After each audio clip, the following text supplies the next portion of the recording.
고대국가 형성 과정과 일본의 고대국가 형성 과정을 잘 보는 상황에서 보면은 한국과 고대 삼국과 가장 밀접한 관계에 있던 국가가 역시 백제예요.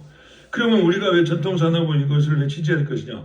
백제와 일본하고의 관계는 뗄래야 뗄 수 없는 관계였다. 그렇죠. 백제 역사에서도 일본이 항상 거의 같이 갔으니까. 그러니까 그 다음에 이제 백제는 당연히 고구려에서 나타난 거잖아요. 그러니까 그렇죠. 한반도 전체의 문화 형성, 고대 국가 형성이 일본한테 전해준 거는 틀림이 없다는 얘기예요. 백제뿐만이 아니라 그렇죠. 그 나중에 통일신라가 돼가지고 통일신라가 일본하고 또 교역을 많이 했어요. 그런데 그 중에서도 가장 찬란하고 찬란했던 문화는 백제라고 보는 거예요. 근데 그거는 문화뿐만 아니라 어떤 생활 방식이라든지 이 농경사회라든지 내지는 율법이라든지 법이죠. 이런 것들도 전해줬잖아요.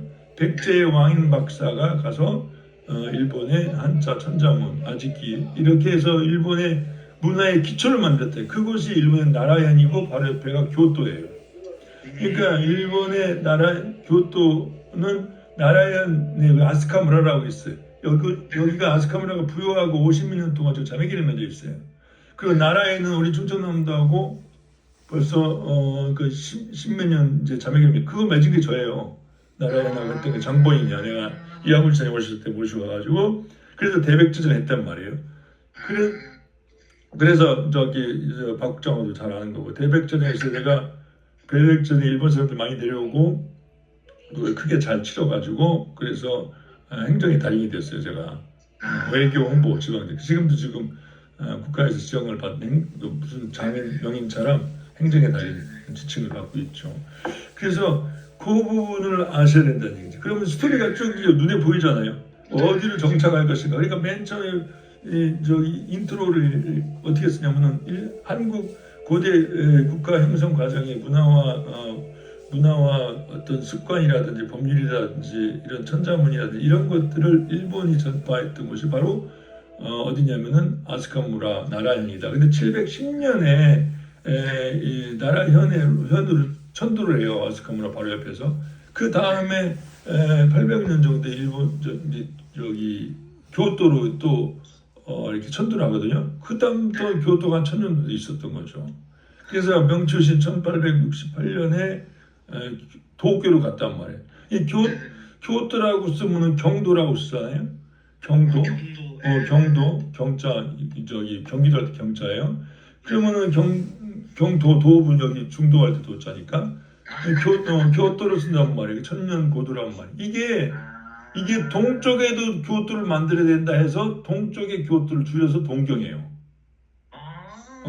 그래서 동경이란 말이에요. 동쪽의 교토라는 얘기 만들려고. 새롭게 만든 거지. 그건 이제 도쿠가와 막부가 들어서서 한 거니까 1600년이에요. 그게 1600년이니까 1600년 저쪽을 떼어준 거야. 그래서 교토보다 더 멋있게 만들어 놨지 나중에는. 아주 굶어주었었는데 그 도쿠가와 이에야스가 그런 중에서 모든 것은 싸울 때도 이 갑옷 있잖아요. 갑옷을 어떻게 멋있게 입느냐에 따라서 상대방이 꿀리고 뭐하고 했단 말이야. 돈이 있어야 옷을 좋은 걸 입으니까. 그럴 때 들어가는 것이 니시진 이런 것도 들어가는 거예요. 그러니까 이 웅장함이나 거기에 전부 다 일본이 거기에 모든 것이 야마토 정권이라고 거기에서 일본 천황이 있었으니까. 그러니까 니시진이 클 수밖에 없는 거지. 이 사람이 신분을 뭘로 보여줘? 옷으로 보여줬잖아 예전에 마찬가지란 말이에요. 그리고 이제 그 나고야라고 바로 이제 옆에 또 나고야라고 있는데 거기도 원래 이제 그런 곳이었었고 성이 있었으니까 거기엔 도쿠가와 이에야스가 태어난 곳이고 막 이러니까 그러니까 그런 일본의 왕도가 있었고 그러니까 특히 교토는 그렇게 1000년 정도 있었고 지금도 뭐 세계에서 가장 많이 사람들이 오는 곳이 한 곳이고 하기 때문에 그러니까 일본에 가면 길 꼬불꼬불하고 막 엄청나게 있잖아요. 이건 왜냐면 이미 미리 발달돼서 그런 거예요.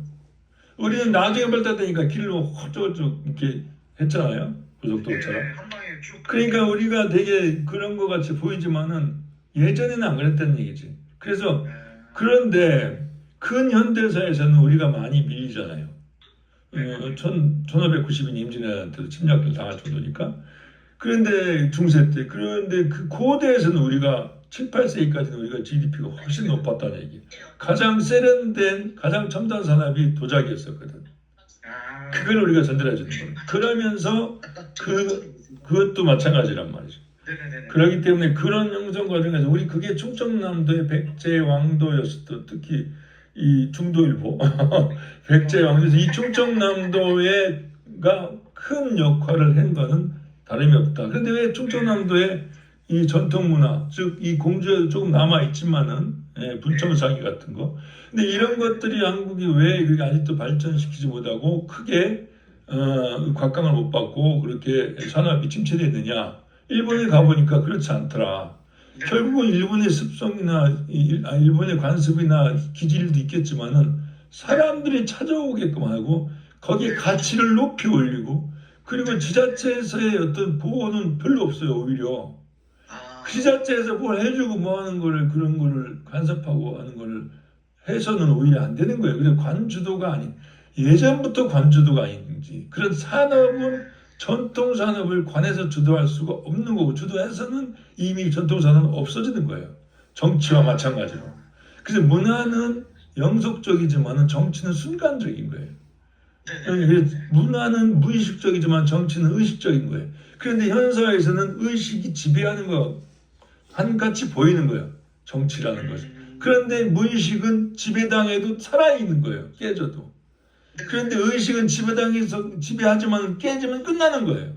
그렇죠. 이 부분이 있고 나서 취재라고 섭외라고 생각을 하면서 다니면은 이 문장 하나하나의 키워드가 달라져요.